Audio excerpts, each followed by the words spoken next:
सिंध वॾे ऐं सिंध आवाम वॾे ज़ुल्म वारे सूरत हाल खां गुज़रे पियो।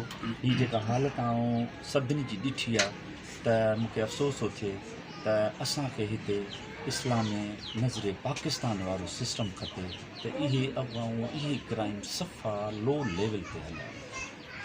जॾहिं खां हीउ जेको SSP हिन ज़िले में तैनात थियो आहे न साईं, हुन ॾींहं खां वठी क्राइम वधी विया आहिनि ऐं फुर वारदातूं अगवा जा केस तमामु घणा थी विया आहिनि। मां सम्झां थो त हिन महिल ताईं हिन ज़िले में तक़रीबन 6 खां 7 माण्हू जेके आहिनि उहे धाड़ेलनि जे चंबे में आहिनि। जीअं त मुंहिंजो चाचो आहे, चाची बि उहे धाड़ेलनि जे चंबे में आहिनि। हिन बारे में अव्हां छा चवणु चाहींदो? हाणे अर्ज़ु त आउं हिकु सिविलियन सिस्टम जो माण्हू आहियां, पर असांजे पाकिस्तान फ़ौज वारे इदारे में जेकॾहिं का अहिड़ी गफ़लत थिए त उन ते तकड़ में एक्शन खयो वञे थो, जंहिंमें कोर्ट मार्शल केसिस हलनि था त हींअर IG साहब खे RPO साहब खे इन खे दिलि जे गहराइनि सां ज़हन सां सोचे ऐं अमल करिणो पवंदो त जीअं इहा छो थी आहे ऐं इते को अहिड़ा मोतबर क़िस्म जा ऐं तकड़ में रिज़ल्ट वठण वारा ऑफिसर त देन एंड देयर जस्टिस ॾियनि त असांजो अवाम अल्लाह पाक जो शुक्रगुज़ार। ऐं वरी ॻाल्हि इहा आहे त साईं हिन घर में SSP साहब जी ऑफिस तमामु वेझी आहे, पर हू हिते लड़ी बि न आयो आहे हिन महिल ताईं। अॼु 26 ॾींहं आहे मुगवियनि खे जेको आहे धाड़ेलनि जे चंबे में। पर अफ़सोस इहा ॻाल्हि आहे, इहा SSP साहब तोड़े असांजा जेके चूंडियल नुमाइंदा आहिनि उहे बि हिते लड़ी न आया आहिनि। त इहो ॾाढी ॾुख जहिड़ी ॻाल्हि आहे। हिन जे लाइ अव्हां छा चवणु चाहींदा? साईं तमामु घणो अफ़सोस थो थिए त हीअ असांजो मुल्क कलमे जे बुनियाद ते ठहियो आहे। इहे जेकी तव्हां शिकायतूं कयो था इहे बिल्कुलु न थियणु खपनि। असांजूं अखियूं रत जा ॻोढ़ा रोअनि थियूं, तंहिंजे करे चऊं था ख़ुदारा ईअं न थियणु खपे। SSP साहब खे तकड़ में एक्शन खणणु खपे ऐं विज़िट बि करणु खपे। इन लाइ असां IG साहब खे मुश्ताक उमर साहब खे अपील था कयूं, ख़ुदारा रहम कयो, छो जो हिन जे बचण सां जेको हशर आहे इहे हालतूं ॾिसी हिन बि घटि में घटि थधो पाणीअ जो फुड़ो त छातीअ ते रखो, विज़िट त कयो ऐं रिज़ल्ट ॾियो।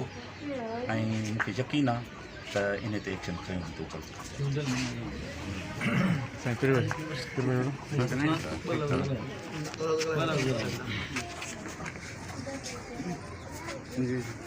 बाद में थींदियूं रहंदियूं। पहिरियां त मुगवी खे आज़ादु करायो वञे, उन खां बाद में इहे इंक्वायरियूं थींदियूं रहंदियूं कि हुन जे अंदरि मुगवी जी केतिरी सुस्ती हुई ऐं हू कहिड़े ख़्याल सां वियो हुयो, उनजो छा। ॾिसो त हिते हाणे इदारा वेठा आहिनि ऐं SP साहब पाण वेठो आहे, हिन खे उहो पाण बहितर सम्झे थो। अॼु जेकॾहिं हुनखे को कुझु ॾेई नथो सघे त उन जी दिलि आज़ारी न करे। इन हीअ असां अर्ज़ु रखंदासीं SP साहब खे बि, आला ऑफिसरनि खे बि, त ताकी हुननि जे बचनि जो कुझु सोचनि। 25 जे थिया आहिनि मोहम्मद इब्राहिम ऐं उनजी आलिया खे अगवा कयो वियो आहे ऐं असीं NPCIA जे प्लेटफॉर्म सां इहो मुतालबो कयूं था CM सिंध खे, IG सिंध खे ऐं तमामु कानूनी इदारनि खे त मोहम्मद इब्राहिम ऐं संदसि आलिया खे जल्द अज जल्द बाज़ियाब करायो वञे। ऐं ही इंतिहाई ग़रीब इंसान आहिनि, हिननि खां 40 लखनि जी डाकू डिमांड करे रहिया आहिनि। सो असीं तमामु कानूनी इदारनि खे इहा अपील था करियूं त ख़ुदारा हिन ग़रीबनि जी मदद कई वञे ऐं ही जेके अगवा थी विया आहिनि मोहम्मद इब्राहिम ऐं संदसि आलिया उनखे जल्द अज जल्द बाज़ियाब करायो वञे। ऐं अगरि जे कानून पंहिंजे ई माण्हुनि जो कॉन्स्टेबल आहे मदद नथो करे त ॿियनि जी छा मदद कंदो।